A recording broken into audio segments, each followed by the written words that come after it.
Susan's most important request was that I bring my stopwatch. So I can make sure I stay to my 10 minutes. I'm turning it on, Susan. There we go. Thank you everybody for coming. The very most important thing that all of us need to do is show personal commitment, community commitment to this issue. And there's no better way to do that than to stand up and be counted as we think about probably the most important people's asset in our region, and that's the White Mountain National Forest. So thank you so much for coming and for your commitment to protecting the forest. Susan asked me to look at what should be a very simple question, and that is, does Northern Pass have the right to go through the White Mountain National Forest? Can Northern Pass obtain a special use permit that will give it the right to cross the White Mountain National Forest? We did a substantial amount of work to try to answer this question.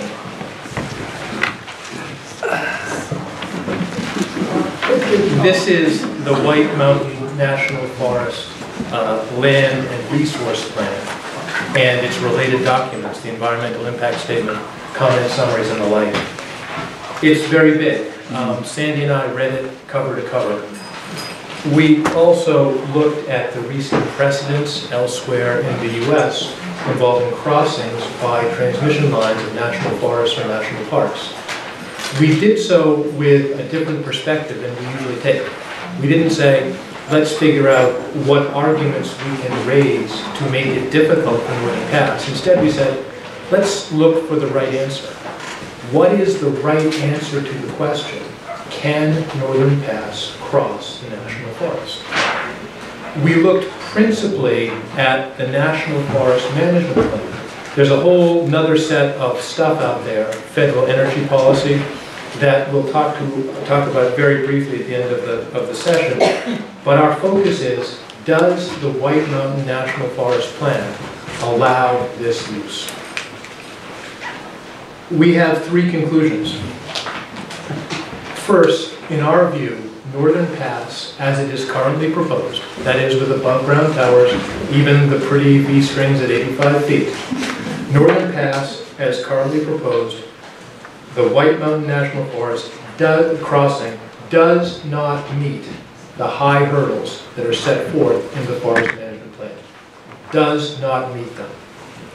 Second, unless the proposal is substantially changed by undergrounding or some other design change or route change so that it will not have a material additional impact on the existing PSNH corridor, we believe it is likely that the Forest Service will deny the permit. Third, and this is the unfortunate part, it'd be wonderful if this would all happen tomorrow. If we could get the process accelerated so a decision would come that would say, we're just done with it. But that's not going to happen. The Forest Service has made it clear that they will wait for the full environmental impact statement to be designed, written, and completed before they make a decision, which means it's likely a 2 to 3 year process until we hear the answer.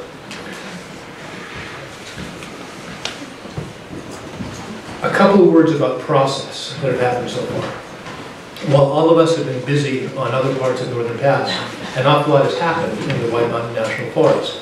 In 2010, Northern Pass made preliminary screening applications to the forest supervisor to talk about the first steps in getting a special use permit. In 2011, Tom Wagner, who is the forest supervisor for the White Mountain National Forest, issued a letter basically, it was more detailed than we can get into, but basically allowing Northern Pass to proceed with its application, even though he did, in our view, an excellent job of leaving open the key issues. He left open the key issues of whether the project meets the public interest, whether alternatives are better, for example, whether it should be buried. And so Northern Pass clearly wanted to accelerate the decision-making of the Forest Service.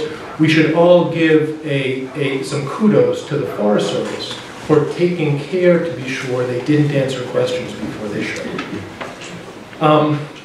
Again, the USFS, the Forest Service, will not make a decision for 2 to 3 years, so a lot of time is left for us to influence the process as well as Northern Pass.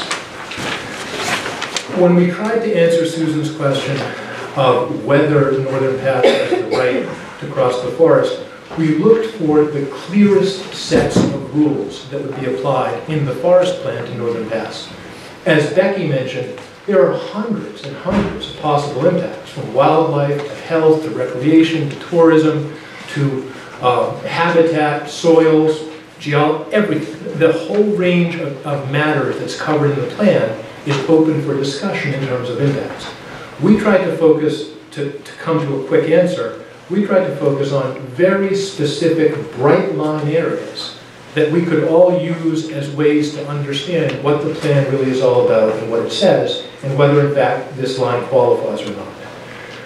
We found that there are at least three, clear examples where the plan, in our view, does not allow Northern Pass, as currently proposed, to cross the White Mountain National Forest. Number one, you hear this word special use permit. I'm going to call it just a permit to keep it simple. The forest doesn't give somebody a land right. The forest gives a permission. Just like if I come and say, can I walk across your land? You say, sure, go ahead. It's a permission. So what we're talking about here is whether the forest will give a permission to Northern Pass. The rules of the National Forest System are very, very strict when it comes to private commercial uses. Let me read the rule for private uses that would apply to Northern Pass line. Private uses of National Forest System land must not be authorized when such uses can be reasonably accommodated on other lands. Must not be authorized if they can be reasonably accommodated on other lands. That's a standard in the forest management plan, so those of you who are technically oriented, it's like a law. It's not like we sort of should do it, it's a rule. It says you can't do it if it's a private use and if it can be reasonably accommodated on other lands. We've spoken in detail before in the context of HB 648 and eminent domain about why Northern Pass is private. And so I won't really go into detail here. The key considerations are that no regulatory agency has ever said these transmission lines are necessary. They haven't been ordered as a service to customers. It's an optional elective project, meaning that Northern Pass has thought it up as a way to make money. It's lightly regulated. It's not in the customer rate base. It is for the exclusive use of Hydro-Quebec. And Northern Pass itself, or rather its parent company, Northeast Utilities, has said, in an unfortunate slip of the tongue, that the project is not needed to keep the lights on. It's all about profit. We think it's clear that the Forest Service will conclude that Northern Pass should be viewed as a private use. Northern Pass's only significant argument to the contrary is, well, we're creating some jobs, we're paying some taxes, we have low carbon benefits, and we can diversify fuel sources. We would dismiss those arguments because those are merely incidental benefits of a project. If you make any investment in electricity infrastructure, well, of course there are going to be taxes and jobs, more supply, lower prices, and the like. You can sort of test that proposition by saying, would you all think it would make sense to put a Walmart in the White Mountain National Forest? It'd create some jobs, it'd create some taxes, it would create convenience for the population, shopping would be closer, it would drive down prices. Those are incidental benefits, but of course we would never even think that a private business like Walmart should put a store in the White Mountains. Think of it the same way when you think about Northern Pass. This is not a line to electrify New Hampshire. This is a private business. Are there reasonable alternatives? Of course there are reasonable alternatives. Is Senator Forrester still here? So Senator Forrester's SB 361 commission is looking at the reasonable alternative of burying lines on under state highway or railhead rights-of-way. There are other routes that are potentially available, like the existing HVDC corridor elsewhere in New Hampshire. There are regional solutions such as doubling up the capacity of lines that are either proposed or even in the permitting process in other areas. There are many alternatives. We believe that the standard that I read to you simply will not be met. It's a private line, and there are reasonable, practicable alternatives outside of the whites. Number two, regarding the Appalachian Trail, there is an even higher standard for utility line crossings that affect the trail. Let me read you this. New utility lines are prohibited unless they represent the only feasible and prudent alternative to meet an overriding public need. Overriding public need. Let's be serious. So we already have established, I think, that Northern Pass is not a needed project. We have another rule in the forest management plan that says you can't build this thing across the AT unless it meets an overriding public need. We don't believe it is reasonably possible for Northern Pass to establish that an optional, elective, non-need, non-rate-based, exclusive connector line project that simply links up Hydro-Quebec to the grid is overridingly needed. It just doesn't make sense. Third, and seeing as I'm at minute 11, I'll defer the detail here to others.